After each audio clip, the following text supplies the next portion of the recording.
8.2. If you were rotating your region about the x-axis, the generic formula for the surface area is 2 pi y times ds. Y would be your radius in that case. We'll talk about ds in a second. If you're rotating about the y-axis, it was 2 pi x times ds, where x was your radius. And then recall that ds was essentially your arc length formula that we were doing in section 8.1.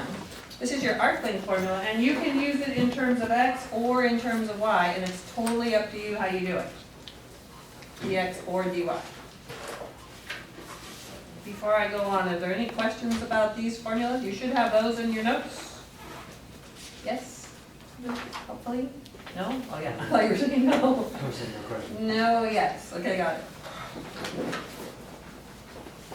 No questions about what that means before we move on? All right.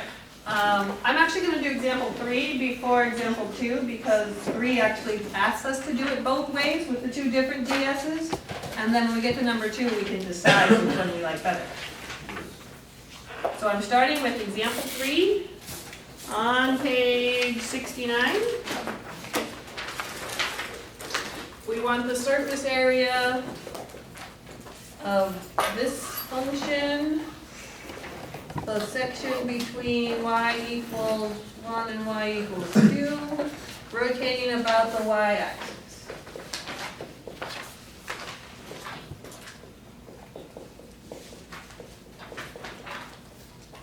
And part A says, compute the surface area by working the problem first with ds in terms of x, which means we want everything with x's in it and with the dx on the end.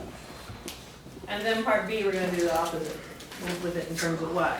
We should get the same answer both ways. It's the same surface area, it's just whichever way you set it up. The reason I like this example is it really helps you to see why you might choose one versus the other and how either one will work. Okay, so we're trying to find the surface area. What do I need to do the surface area? I'm rotating about the y-axis.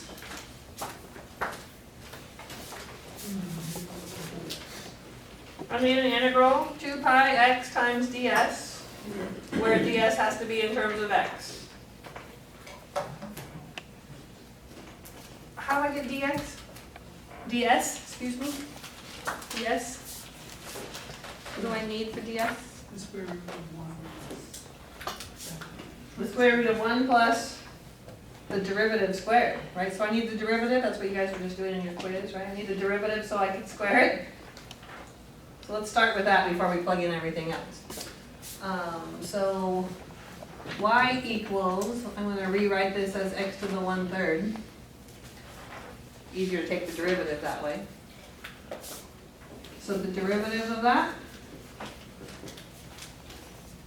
is 1/3 x to the negative 2/3. Right? Power rule. And if I'm going to square that, I get 1/9 x to the, you can do it guys, come on, it's algebra, you can do algebra. Negative 4/3, right, it just doubles that?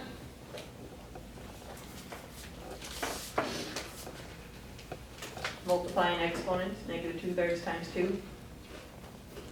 Okay, I like to rewrite those as fractions because it looks better when I plug it in. So this is 1/9 x to the 4/3. I like fractions better than negative exponents. How come it wouldn't be positive? Like, Because when you take x to the negative 2/3 and you square it, the property is that you just multiply these exponents. So that's where I got the negative 4/3. Another way to see it is if you rewrote this first and then squared it,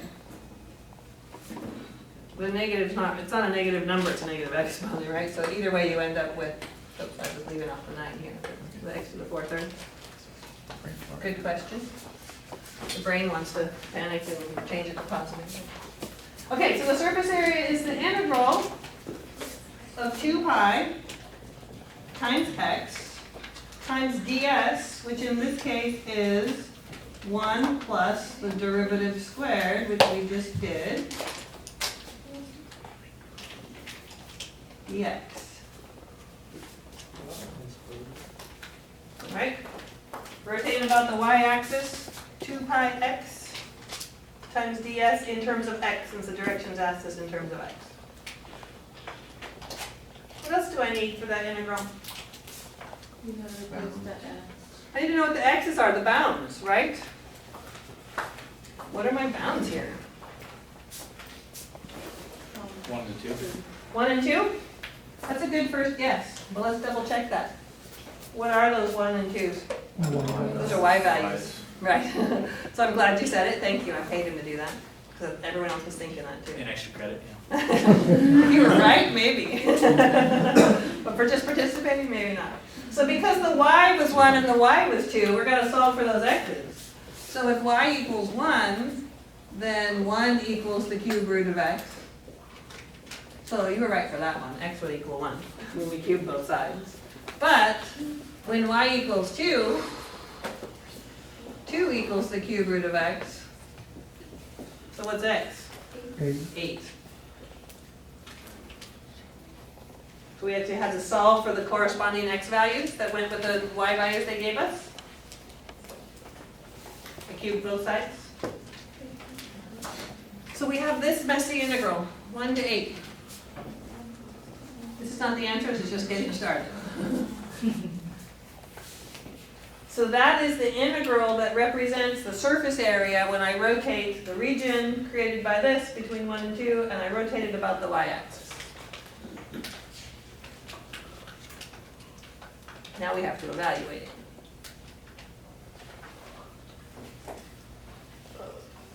What should I do? Add the 1 by finding a common denominator. Yeah, I like that. Combine these, get a common denominator. Let's see if we can clean that up at all. 1, 8. We'll just recopy this. So if I get a common denominator, this is 9x to the 4/3 over 9x to the 4/3.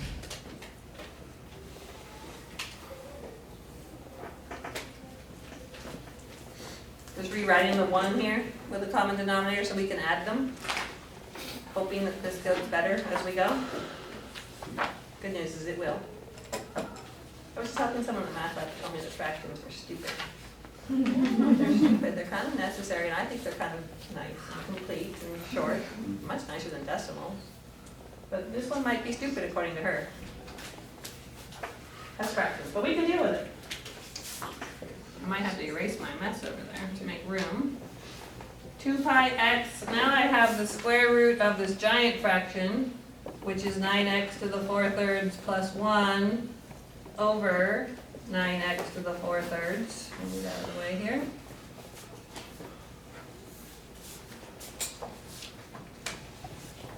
Yes? Is the, in the equation above that, is the 1 over 9 that is inside? Yes, thank you.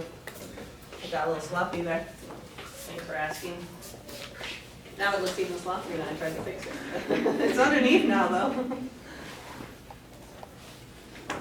Okay. So now, is there anything here that I can simplify?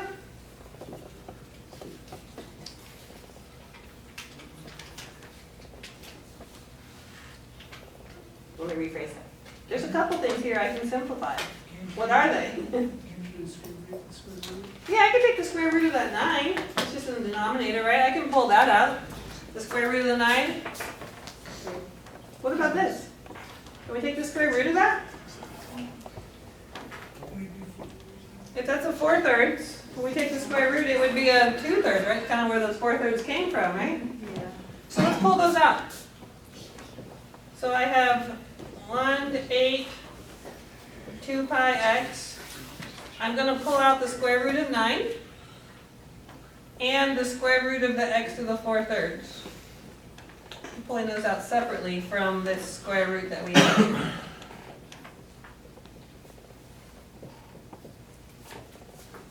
Yes.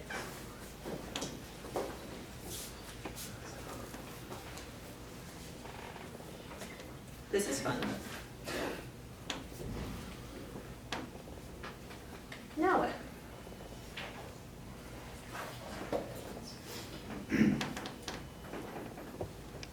clean up a little bit more before I think about making any substitutions or anything.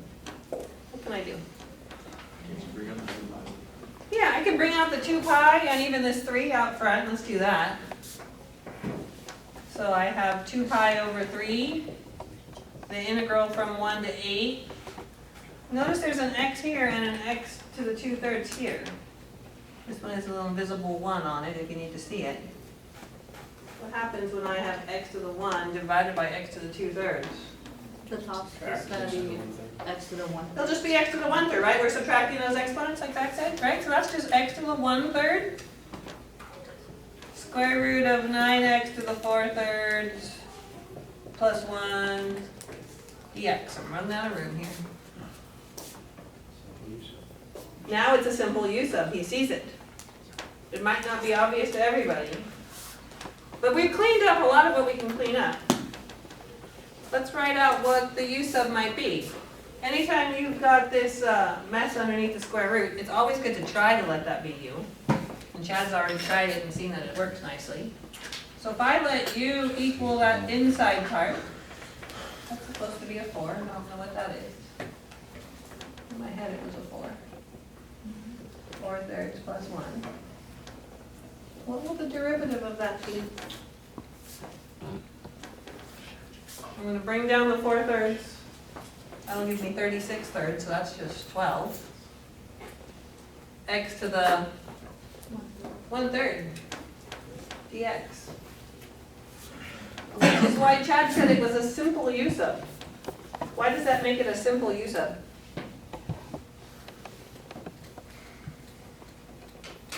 How does that du tell me? X to the 1/3 will cancel out. Yeah, there's already an x to the 1/3 in here.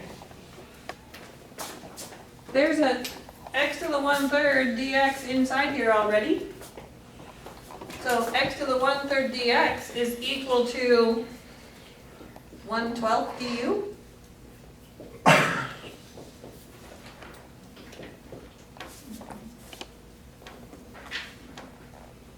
You guys see that?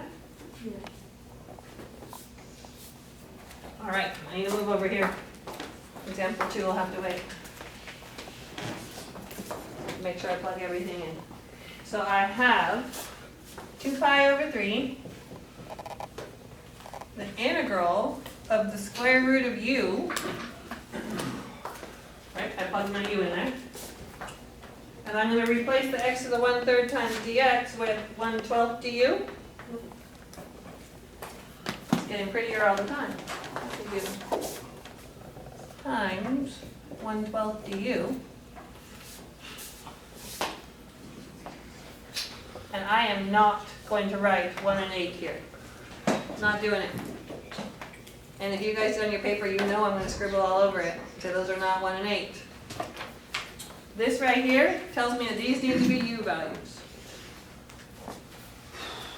What was u again? 9x to the 4/3 plus 1. If x equals 1, then u equals 9 times 1 to the 4/3 plus 1. Plugging in my value, my bound that I had to begin with. 1 to anything is just 1. So 9 plus 1, this is 10. So this guy's a 10. And my other bound was an 8. U equals 9 times 8 to the 4/3 plus 1. 9 times 16. Yes, 8 to the 4/3 is 8 to the 1/3, which is the cube root of 8, which is 2. And 2 to the 4th power is 16. So that's perfect. It's 9 times 16 plus 1. 145. 144 plus 1, 145.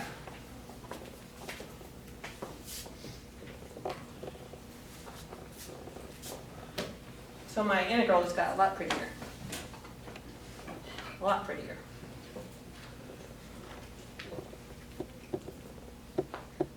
Questions? All right, I'm going to pull that 1/12 out front. What does that give me? Pi over 18?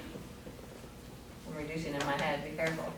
Yeah. 2 over 36, yeah, pi over 18 the integral from 10 to 145, u to the 1/2 du. I rewrote it as an exponent to make it easier to integrate.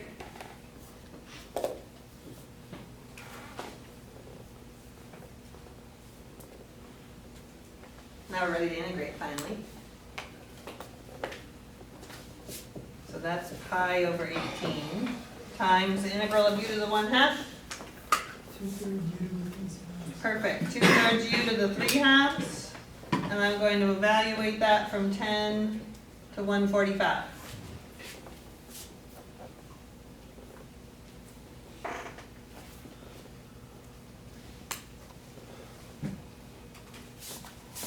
You guys aren't liking this, I can tell.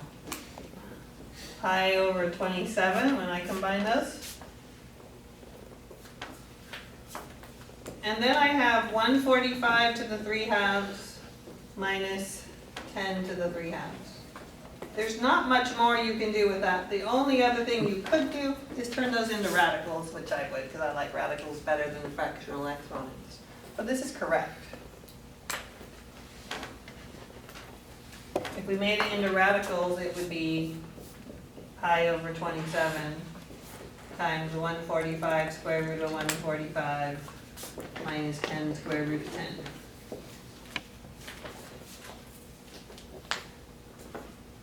Oops, parentheses are there, they're just neat.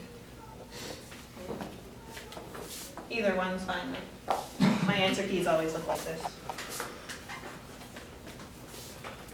That was a long one.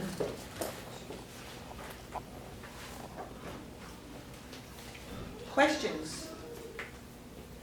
How did you get 2/3 over there? How did I get 2/3 over where? Where are you pointing, up here? No, right over there. But next to 2 pi x. Right here? Yeah. I took the square root of this 9, and that was this 3.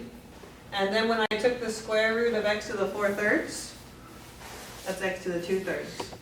Because a square root, the same reason when we squared it, right?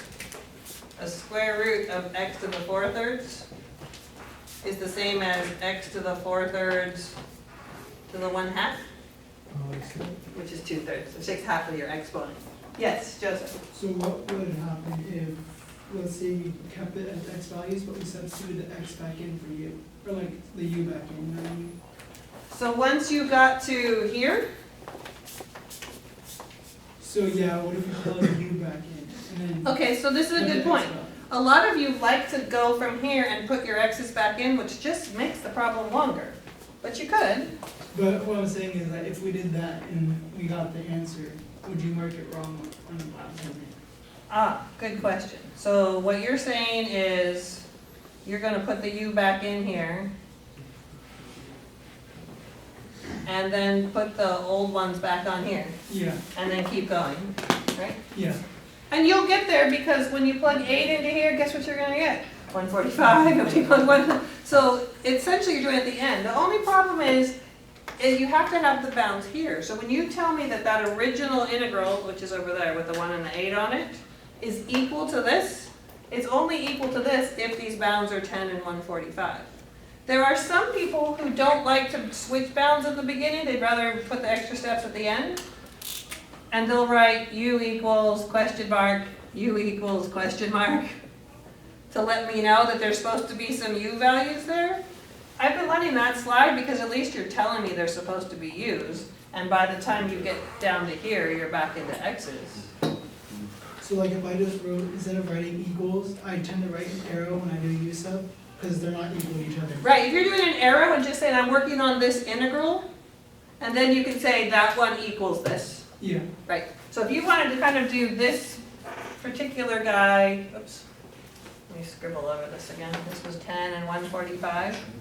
If you wanted to say, I'm just working on this indefinite, I'm going to erase it. If you're working on this indefinite integral without any bounds, like a little side note, I'm working on this and that's equal to this, and then you go back to telling me that this integral equals what I have in red over there, then you'd be fine. It's when you tell me that they're equal that I get grouchy, because they have to be equal to each other if you're going to tell me they are. Because at any point, I should be able to pick up your paper and continue on with the problem. And it's like, some people will leave the 1 and the 8 in here, and if I pick it up with the 1 and the 8 and I do that problem, I'm gonna get a totally different answer. So that's the big one for me, is when you put the wrong bounds in there. And an indefinite one wouldn't have an exact answer either.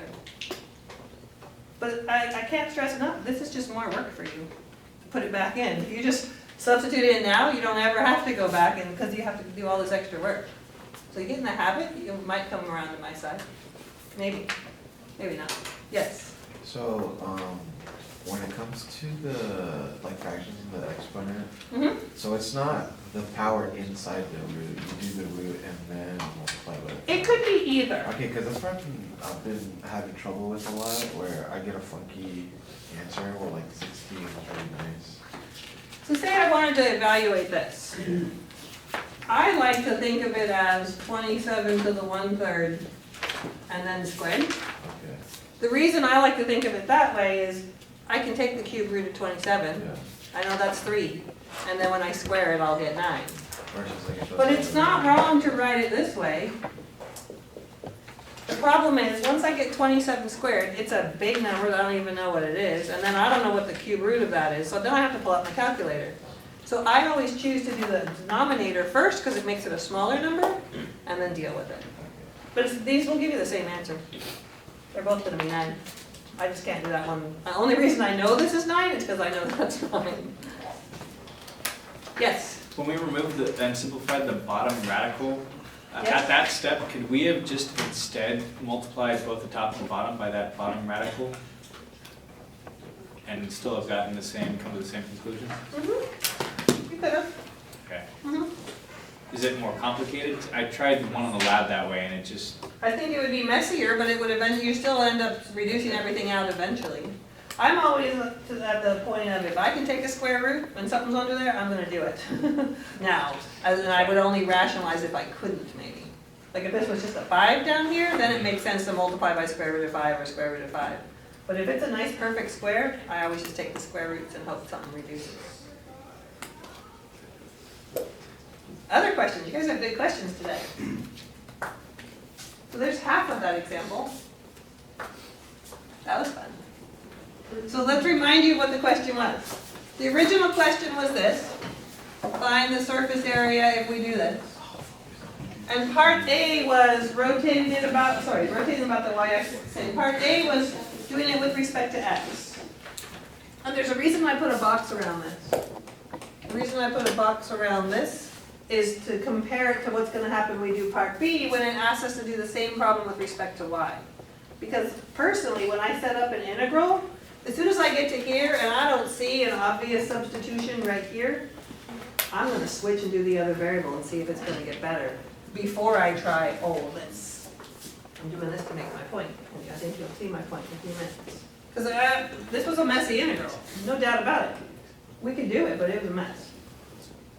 So let's do the same thing, but do it in terms of y. Did everybody get this down before I erase it? Yeah? Okay, so I want to leave that integral there, so I'm going to start part B over here. So part B is to set it up in terms of y. Same exact question. Same exact question. So I'm still going to have 2 pi x dx. That hasn't changed. That has not changed. That is the formula every time you're rotating about the y-axis. The difference is it wants me to put everything in terms of y. So what do I need to get my dx in this case?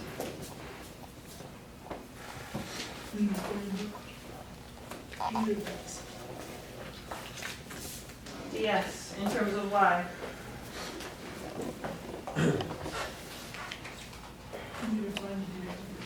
I need to find the derivative of x with respect to y. So I need to take my original function and solve it for x so I can get started there. So my original function,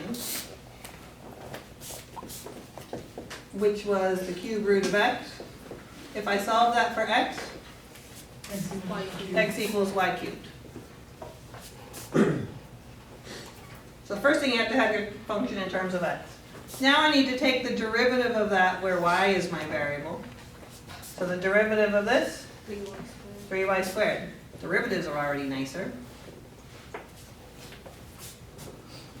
And if I want to square that derivative, 9y to the 4th. it'll be 9y to the 4th. Fractions are already done. I'm liking this problem better already. Okay, so when I go to set up my integral, I'm gonna do it up top here. I can fit it all in. My surface area is going to be 2 pi x square root of 1 plus my derivative squared, which is 9y to the 4th dy.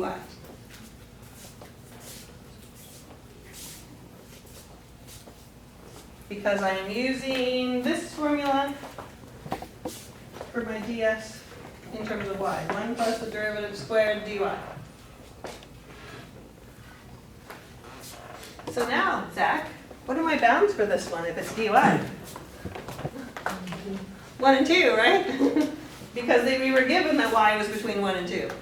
So now, because it's dy, it's 1 and 2.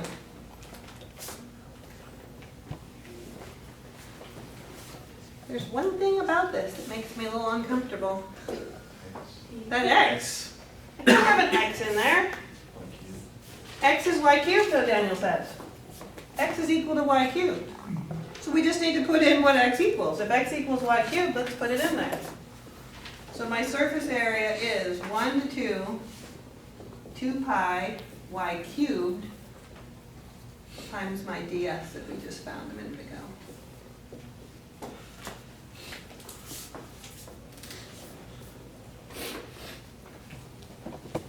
So this is the integral that we need to evaluate. Good news, there's no fractions in it, no fractional exponents in it. This one had fractions and fractional exponents. What should I try for this one? You can try and use some. Yeah, I would try u sub. U equals 1 plus 9y to the 4th. Du equals 36y cubed. Dy? The y cubes cancel. Yeah. See the y cubed in here? Y cubed dy again. Which tells me that my u sub is beautiful. You don't think it's beautiful? He's laughing at me. I'm laughing at you, it's fun. Oh, he's laughing at my sense of humor. I'm a total math nerd, and my definition of beautiful is quite different than most people. 2 pi square root of u, my y cubed dy is equal to what? 1 over 36. Beautiful. 1 over 36 du is my y cubed dy. So I'll put that in here.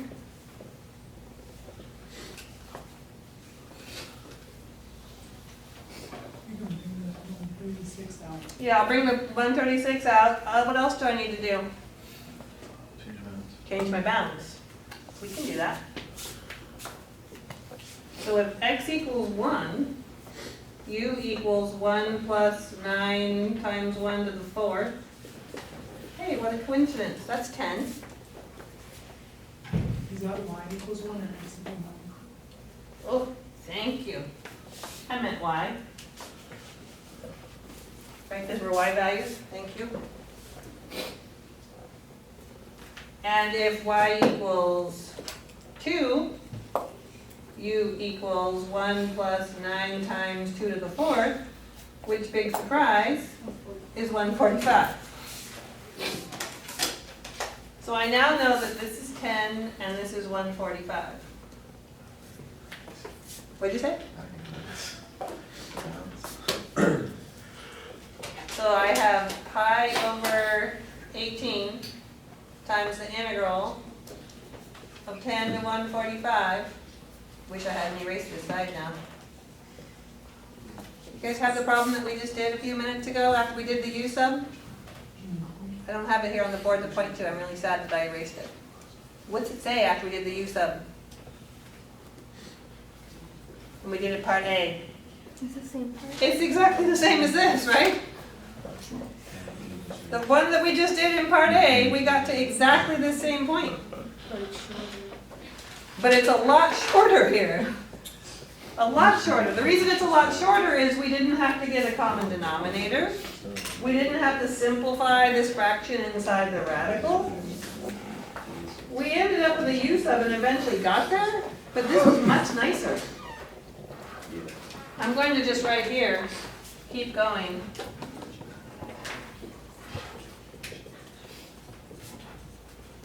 To get to, what was it, pi over 27?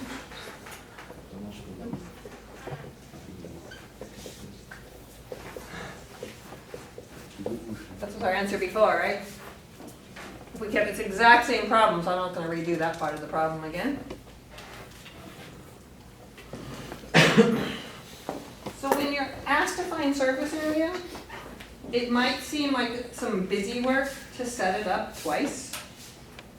But if you set up your integral and it looks like this big of a mess, before you go through the whole process of evaluating that integral, I think it's quicker to set it up the other way, to go, oh, look, that one's a lot nicer looking. Maybe I want to do this one instead.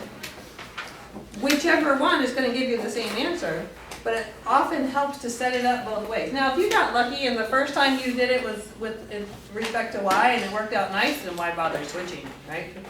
But sometimes one is going to be much more efficient and prettier than the other one, and set them up both ways. Good practice, if nothing else. Questions? A little overwhelming. That was example 3.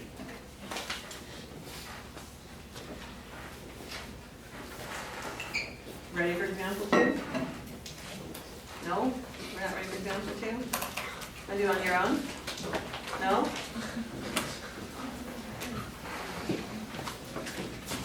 Example 2, I actually have on my paper set up both ways. One of them is dx and one of them is dy. I can't decide which is better. They're both kind of the same amount of mess. Maybe we should take a break first. You guys have a little brain dead. Yeah? Very. So, let's take a break first. We'll take a break. We'll come back after break. We'll do example 2 and then we'll talk about chapter 9. We'll come back. Okay, example 2. We're going to finish example 2. And then once we finish example 2, we'll move on to 9.1. Completely different topic. It'll be kind of refreshing. So example 2 says to rotate this region about the x-axis. It doesn't tell us whether to do dx or dy. So I'm going to do the one that seems easiest from the get-go, just by looking at the way the problem was given to us. So what do you think I'm going to do? dx. Yeah, dx, because I already have y in terms of x. Let's go ahead and do that. So I'm going to find the derivative of y first. Bring down the 1/2. Make that a negative 1/2. I rewrote that as a fractional exponent in my head. You guys good with that? Yeah. I'm missing something in my derivative. That's e to the x. Times another e to the x because of the chain rule. Yes. Chain rule, right? So that is e to the x over 2 times the square root of 1 plus e to the x. That's the derivative.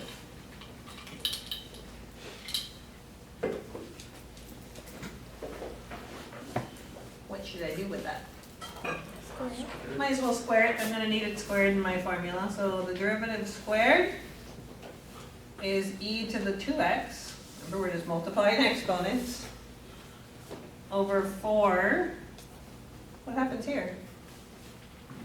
Plus ex. It's just 1 plus e to the x, right? When you square the square root, it goes away. That's nice. Hopefully that helps. Okay, so let's set up our integral for the surface area.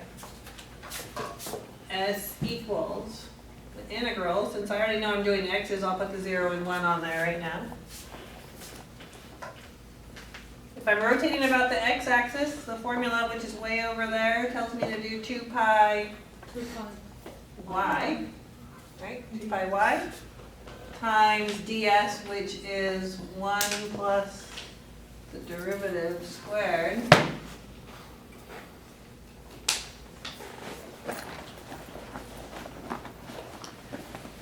Dx.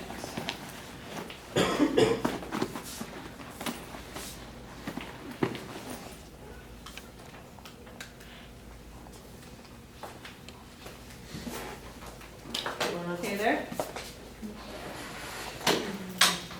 Okay, any issue with that? So why? The y, yeah, So Joseph? we just substitute the square root of 1 plus e to the x for y. Yes. Just like we did on that last problem, if you have an x there and and it says dx, that's no problem, just leave it as x and dx. But if it says y and this is a dx, we have to change this and put it in terms of x. So we were given that y is this square root. So we'll put it in there. This will look messy, but then it'll get pretty. 2 pi times the square root of 1 plus e to the x times the square root of 1 plus e to the 2x. All that.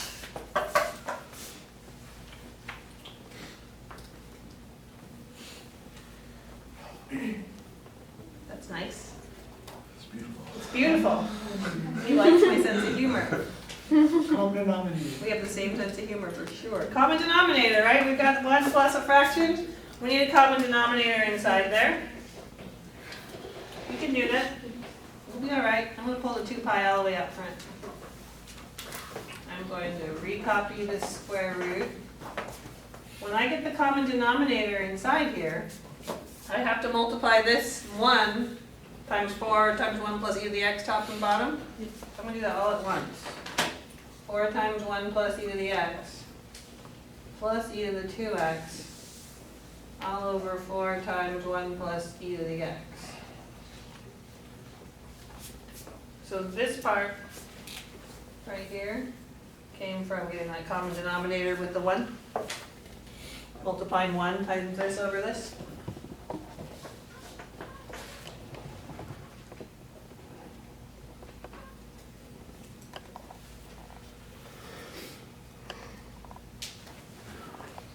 There's a couple things here that are actually going to clean up nicely. Anybody see them? Some of it's not nice, I'll give you that. But some of it is. Can you pull out 1 4? Yeah, the square root of this 4 1 will be a 1/2. So this 1/2 actually will just reduce with this 2. Well, here, that's already done, right? This 2 and that 1 will be a 1/2? Yep. Those are gone. What else? You can cancel first term with 1. No, never. Yeah, that this square root right one here plus is the same as this denominator down here, right? That's the square root of the same thing. So this denominator and this square root are gone as well. That's the square root of 1 plus e to the x. So that'll make the square root sign, right? Well, life just got a lot better. Let's see what I'm left with over here. I have a pi. And all I have left is the square root of 4 times 1 plus e to the x plus e to the 2x. We just substitute Everything that. else is gone? I'm sorry, I didn't hear you say, Joseph. We just substitute that. We just okay that. Maybe we're gonna simplify it a little bit and see what the u sub might be. So I'm gonna distribute that 4 through there, just to see what it looks like, because I've got the multiplication in there. This is the square root of 4 plus 4 e to the x plus e to the 2x. So Joseph wanted to try a u sub. What would you let u equal? Just let it equal the whole thing. That whole inside?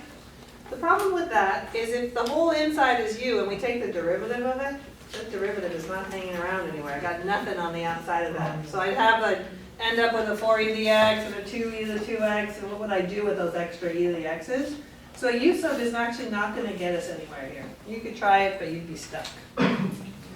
What about doing a perfect? Aha, what about doing a perfect square or factoring? You guys are both on the right track there. this actually is a perfect square. Depending on how great your algebra is, hopefully you recognize that this is the same as that. We'll talk about how to recognize that. 4 is 2 squared, right? This is 2 squared. This is e to the x squared. So that's where these came from. And then if you multiply these out with FOIL, or distributing, whatever you want to call it, you multiply it out, you get a 2e to the x plus another 2e to the x, which is 4e to the x.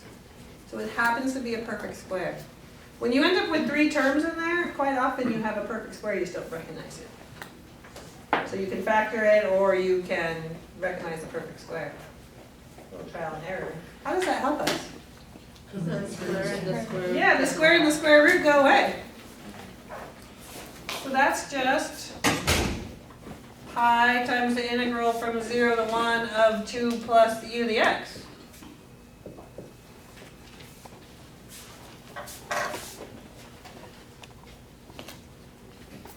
Right? Good. We integrate that. Pi times 2x, what's the integral of e to the x? E to the x, good. Evaluated from 0 to 1.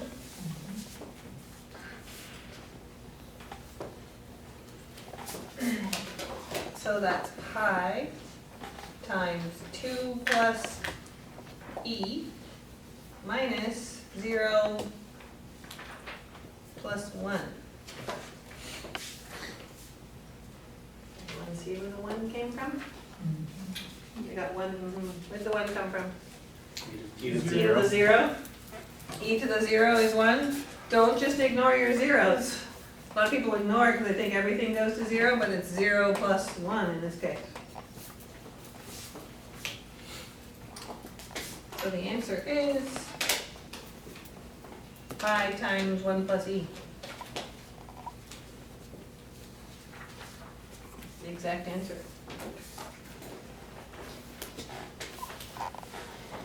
That wasn't so bad. And it had fractional, it had fractions and messy exponents. But, you know, we get enough common denominators, we'll stop complaining about them eventually, right? We have to deal with them. Questions? I claim that if you switch it and make x in terms of y and use the other ds, it's about the same amount of work. You still have to notice the perfect square in there. And I did it both ways, so I can't decide which one's better. So that means they're about the same. You can do it for fun later. Yeah. What else are you gonna do this weekend, right? Right. You have any plans? Sleep? We need to be doing calculus? Come on. It's St. Patrick's Day weekend. Oh, St. Patrick's Day. Be a good time. You can wear green while you do the problem. Really good idea. Brilliant idea. Okay, let's move on to chapter 9. We're going to totally change gears. You're going to actually like the first part of chapter 9 because it's rather refreshing. So we're going to flip over to, what page are we flipping to? 79? I'm going to erase the board and I can get started in a minute. So that'll give you a chance to break it down. Chapter 9 is all about what's called differential equations. For those of you who have to take Math 80, it's an entire course in differential equations. And for those of you who are going to be engineers or mathematicians, you might even have to take partial differential equations and a couple more differential equations. Because pretty much everything that you do in engineering, lots of engineering, all the different engineering, has differential equations in it. I used to work in the aerospace industry where we simulated wind tunnels with computers, and it was just differential equations for days on about how the flow works and the temperature changes, and everything changes as a space shuttle goes through space. The pressure on the nose is changing, and the temperatures are, and everything that changes is a derivative, which is why we have differential equations. So before we talk about differential equation, I'm going to ask you a simple algebra question so that it'll make more sense when we do a differential equation. Let's say I have this equation right here. and I ask you to solve it. Anybody here know how to solve that?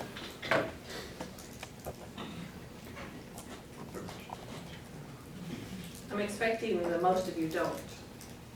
There are some techniques that you could try, but it's not easy to solve, right? I mean, I don't have a nice way to solve a cubic either. I don't want to spend time reviewing pre-calc, but we could talk about how to solve it. It's a lengthy process. But if I ask you, is x equal -1 a solution? Could you answer that question? You can just plug it in. Yeah, just plug in -1 and see if it works. Try it. -1 cubed plus -1 minus 2, does that equal 0? -1 minus 1. No. -4 does not equal 0, so no, it's not a solution. We can check to see if something just by plugging it in. How about x equals +1? Yeah. Yeah, we could try it. 1 cubed plus 1 minus 2. 0 equals 0. Yes. That one's a solution. So we know how to check to see if something's a solution. So the beginning of chapter 9 is just learning what a differential equation is and checking to see if a function is your solution. Instead of a number, you're actually going to have functions that are solutions. On the top of page 79, you have some examples of differential equations. Differential equations are just fancy words for equations that have derivatives in them. Here's an equation that has a derivative in it. Right? Your next one. This is an equation that has a derivative in it. We are only going to learn to solve a couple of them this semester. You need the whole other course to learn the other ones. This is a second derivative, -6 times the first derivative, plus 8 times the original function must equal 0. A lot of these come from real life applications, these differential equations. There's a few others listed on your paper. So differential equations are equations that have derivatives in them. And they might have the function and its derivative, or the function and its derivative and its second derivative, or its third derivative. We talk about the order of differential equations, and the order is the highest derivative. So this is the first derivative, so this is first order. This has a second derivative as its highest, so it'd be second order. So we're talking about first order differential equation, second order, so forth. As the order goes up, the problems get harder, as you could expect.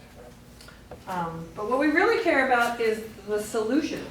The solution to an equation like this is not a number, it's a function. It's a function that I give you and say, hey, does this make the equation true? So what we're going to do is just start checking some solutions, just like we were checking answers over here. So I'm going to start with example 1, and I'm going to use this equation. Example 1. This is my differential equation. You'll notice they go back and forth from using this notation to this notation. It means the same thing, right? We're just derivative, the function, derivative, function. So here's my equation, and the question is y equals e to the 2x a solution?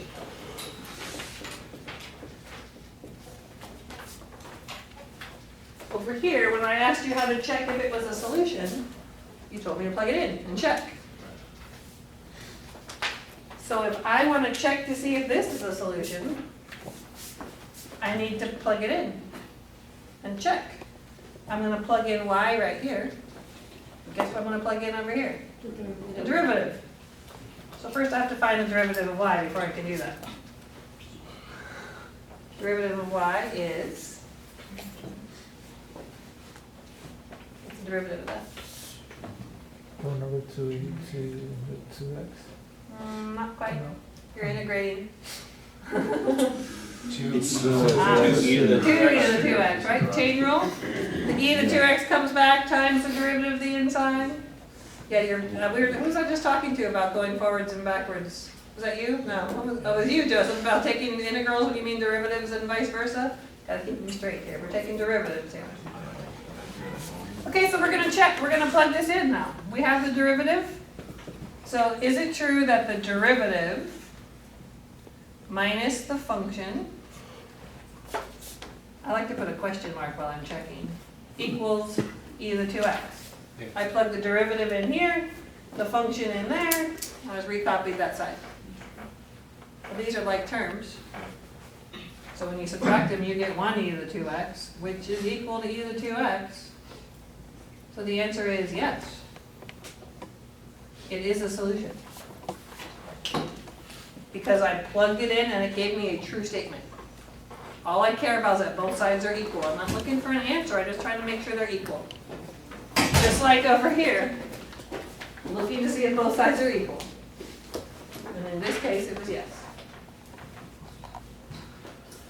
All right with that?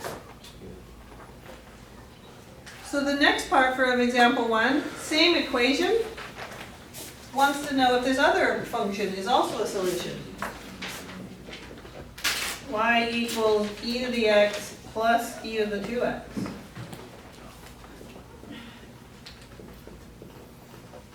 Now I will warn you, there are an infinite number of solutions to this equation. So you can't assume that because one works, nothing else does, or that everything else does. You have to check each function separately.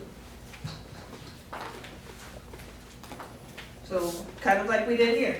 The answer here was no for this one, was yes for this one. It's possible that this one's no, it's possible that it's yes. I don't know without checking. So what do I need to do? Take the derivative so I can plug it in.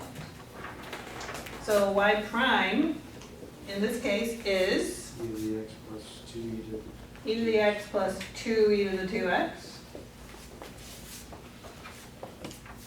So now we're going to plug in that function and that derivative into the same equation and check.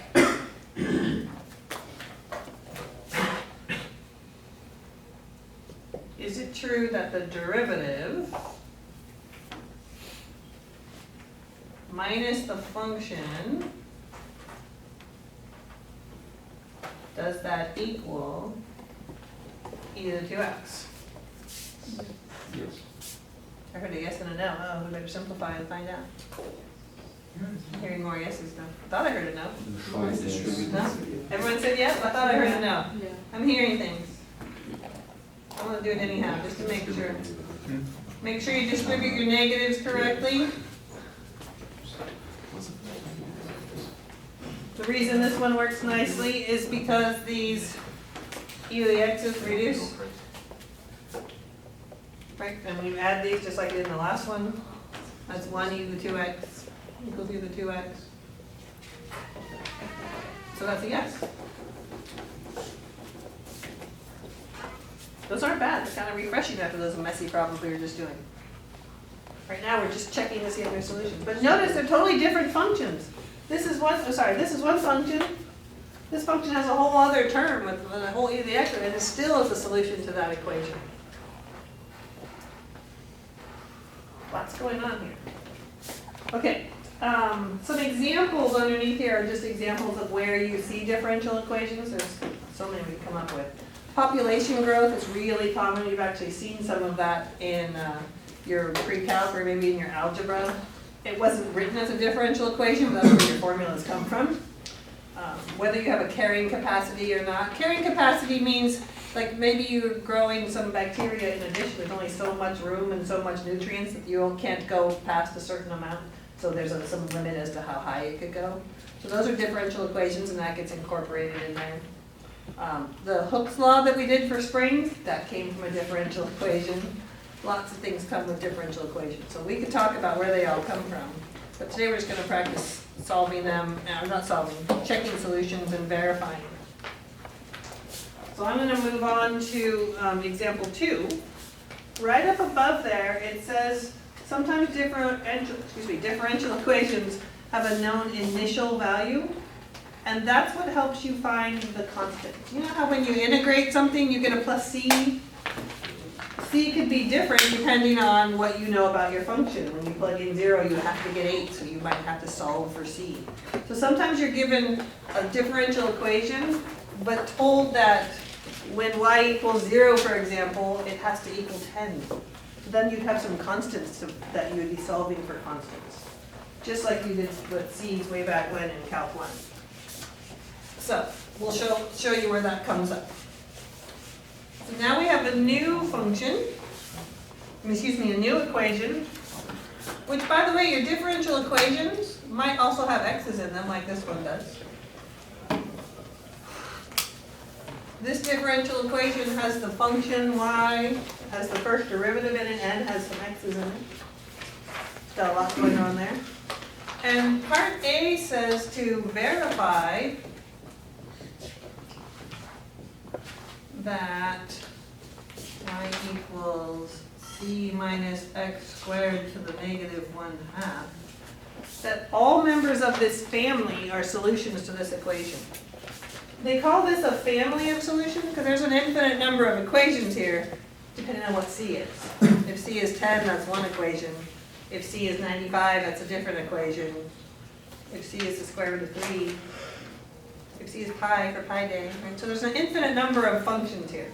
So when it says to verify that that's a solution, it means no matter what c is, show that it will work for any constant. So verify just means they're already telling you it's a solution, you just want to do the work to get yes. The answer should be yes. So let's do that. But we need to be a little careful here. What do I want to do first? Take the derivative, because I need that to put in there. So y prime equals, I have to bring down the negative 1/2. I need to subtract 1. So now I'm at negative 3/2. Wait, what? Is that what you did? So you're good? Okay. And then? I'm not done. Derivative of the inside, which is 0 minus 2x. That's a constant, right? So the derivative of that is 0. Well, that kind of cleans up a little bit too. I lost my argument. The negatives will take care of each other. The 2's will go away too. So my derivative is just an x over c minus x squared to the 3/2.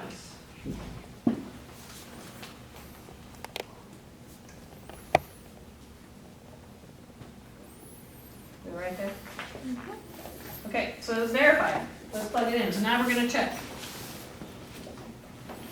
If I take my derivative, which we just found is x over c minus x squared to the 3/2, is that equal to x times my function cubed? And my function is c minus x squared to the negative 1/2 cubed. So the question is, does this derivative, I'm plugging into this equation up here, does the derivative equal x times the function? Yes. Yes, if we multiply this out, right? Because we're going to multiply those exponents. I'll just do it right here. C minus x squared to the negative 3/2. What was the negative 3/2? We'll move the denominator. It'll look exactly like this. So it's verified. So it's verified that any equation that looks like this with any constant will make it true. Make it a solution.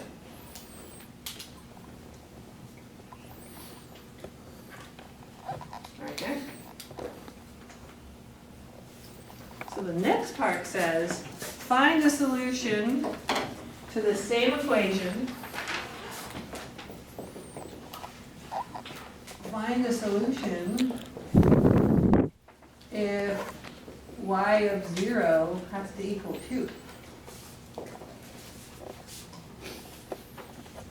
It's the same equation. Find a solution to this equation, but when you plug in 0 for x, y has to be 2. We already know that that's a solution. We just verified that, right? We already verified that's a solution. So that's a solution, and I need to make sure that when I plug 0 in there for x, that y will equal 2. How should I do that? Plug in 0 for X and 2 for Y. Yeah, plug in 0 for x and 2 for y and figure out what c equals. I'm gonna get rid of my algebra equation over here.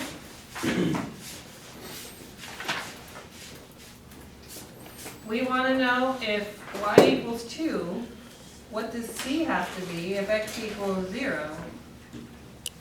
I plugged in the 0 for the x and the 2 for the y.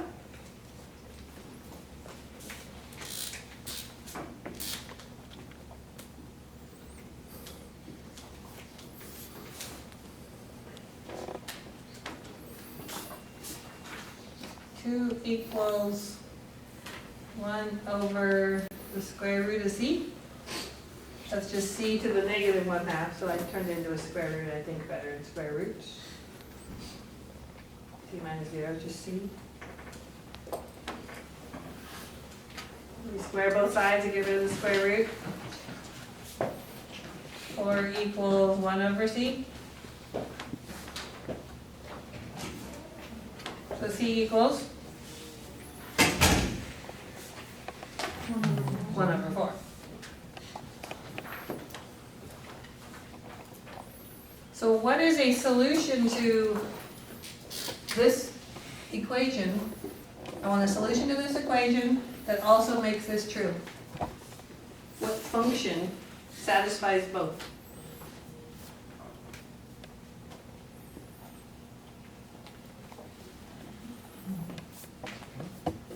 What function makes this true and makes this true? Y is equal to 1/4 minus X squared. Beautiful, it's this particular function, which we know is an answer, and now we put the 1/4 in there for c. That's really what we're doing. So the solution is y equals 1/4 minus x squared to the negative 1/2. This is one of the functions in that family that we've already verified. Some constant right here, right? And when I plug 0 in there, we know that we're going to get 2. That's where that c, that's where the 1/4 comes from. That's This is the solution right here. This is a generic solution. All of these satisfy this equation, but only this one satisfies the second part as well. It works for both. Some of you have looks on your faces like, I'm not sure what I'm doing, so I'm waiting for a question. There's no question there? Might be? Maybe, I just gotta conceptualize it a little more. So the goal, here's what makes it different. What's different is we're used to solving equations where the answer is a number. Now we're solving equations where the answer is a function. That's what's weird. So this is an equation, and the answer's not going to be 7 or 8 or 10. It's going to be a function. So then how do we know that this is true? Like, you're telling us how to do it, but why? So right now we're just checking to see if we know whether or not a solution works. What we're going to do next week is learn how to solve them to figure out what y is. But we need a little bit more background to know that. It's kind of like when you first learned algebra. You probably don't remember this, most of you learned it a long time ago. You know, you were asked to solve this, or excuse me, you were asked to, solve this system, and you eventually learned the steps on how to solve that equation, right? But before you ever did that, they just asked simple questions like, is x equals 3 a solution, right? And then you would plug it in and say yes or no. And then eventually you learned how to solve it, and then you know how to check your answer by plugging it in. So what's weird about today is we're just checking answers first. I'm just handing you the solutions, and we're checking them. But we're going to learn how to find them next week, so that might be a little bit of your unease. Does that help a little bit? Not really? But the big picture is we're not looking for numbers, we're looking for functions. Because I could have given you this function and said, hey, is y equals x squared a solution? could have asked you that question. And then we would have done what?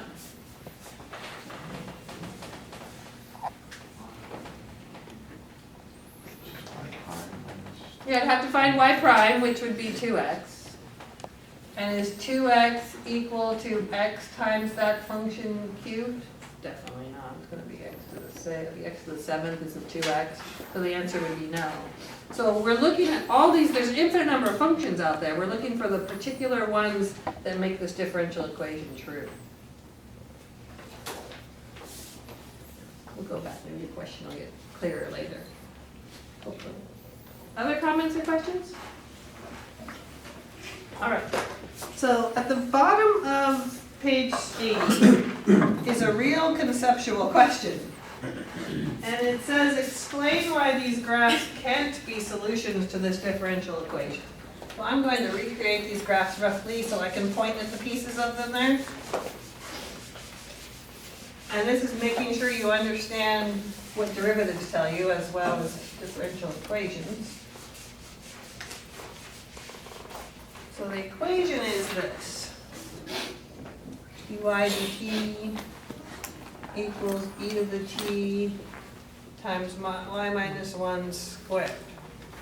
And we've got these three different curves here. Let's see if I can recreate them roughly. Something like this. This one does something like that. Oh, I thought there were three. There's only two. Never mind, there's only two of them. And this is 1, 1. And this is 1, 1. That's all we got on there. Where these are t's and these are y's. And the directions say, explain why these graphs can't be solutions. So instead of giving you the function in this notation, I'm giving you a picture of the function. Okay, could it be a solution? So here's a calc review question for you. What does the derivative tell you about a graph? The slope of the tangent line. The slope of the tangent line. So at any point on this graph, the derivative is the slope of the tangent line. So for example, on this graph right here at 1, 1, I think the slope looks like it's horizontal right there. Just bury for a second, right? Even on your paper, it looks like it's horizontal right there at 1, 1. Yeah. The slope should be 0 at the point 1, 1. So for this one, at 1, 1, the derivative should be 0. That's the slope of the tangent line, right? So what we want to do is realize that this is a t and a y. Right? Not x and y, it's t and y in this case. Does that work here? Does it make this equation true? Yeah? Because if I plug in 1, let's try it, let's check. E to the 1 times 1 minus 1 squared, is that equal to 0? Question mark. So I plugged in my derivative, my t and my y, and it's true. At that point it works. So if I just look at that one point, it appears to be true.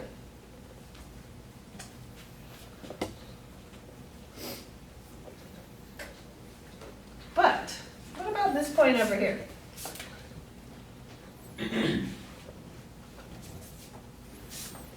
Estimating on your graph's probably more accurate than mine. What point does that appear to be? Is it like 2-ish? Like 2-ish maybe? Roughly?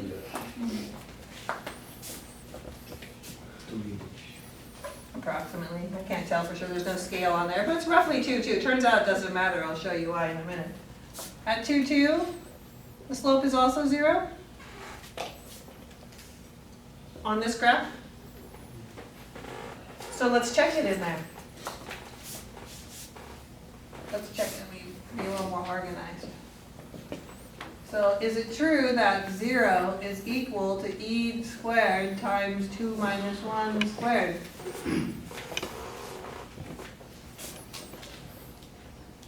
Chad's over here shaking his head. There's no way. I don't know what E squared is, but it certainly isn't 0.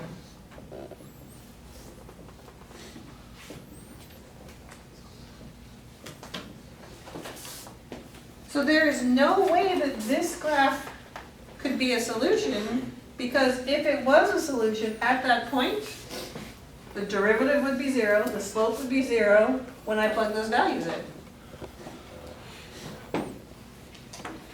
So forget the picture. What makes this equation equal to 0? What makes this equation end up giving you a 0 over here? Well, I couldn't hear you said, man. The y value of 1. If y equals 1, the slope better be 0, right? So no matter what the picture actually looks like, every time the y is equal to 1, the slope is 0. Will it be 0 anywhere else? Nope. So that's why there's an issue. This one made sense, but this one there's no way that could happen because y is not 1 there. It's only 0 when y equals 1. So it's making sure that you're relating those slopes to those derivatives, which are now in differential equations. So one answer as to why this one could not be the graph of a solution is that this point right here definitely does not satisfy the equation. That's one answer. Let me ask you about this point over here. This point over here has like some negative slope, right? How's this going to turn out negative? It can't be negative, right? You square something, it's positive. E to the anything is always positive. A positive times a positive. This derivative will never be negative. Because this derivative is never negative, I better not have any negative slopes over here. So these negative slopes are the problem. I can't have negative slopes. That means my derivative could be negative, and that will never be negative. I can't have a 0 anywhere except where y equals 1. So both of those are issues. There's a problem like this on your lab about explaining why something is or isn't a solution. So there's 2 examples here. The negative's a problem, and that 0 right there is a problem.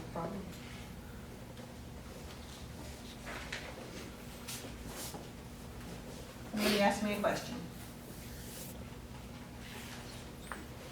Silence is scaring me. Make sense to you? That makes sense to Daniel, so we're good. What'd you say? Logic. Logic. I like logic. You're a math teacher, I was about to. Yeah, I hope so. So why is the second one a problem?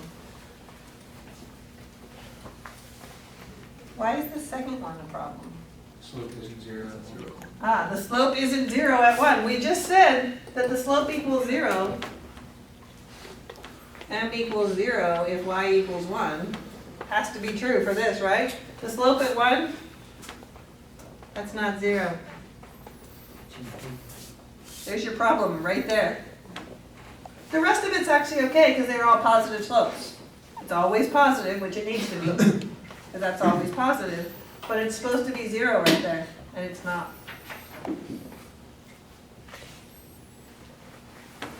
So you'll have some, I don't know if it's on the lab where you have to match them, like here's a picture and here's the equation and match the correct ones. So you're looking for places where it has to be 0, places where it has to be positive, negative, things like that. Questions? Our brains are done. Okay, I'm going to the lab today from 3 to 4:15. Some of you have lots to do between now and Tuesday. Maybe you want to come hang out in the lab and get things done before you leave. Might be a good plan. There's free pie in there. Keep your brain going, right? Come hang out in there. At least finish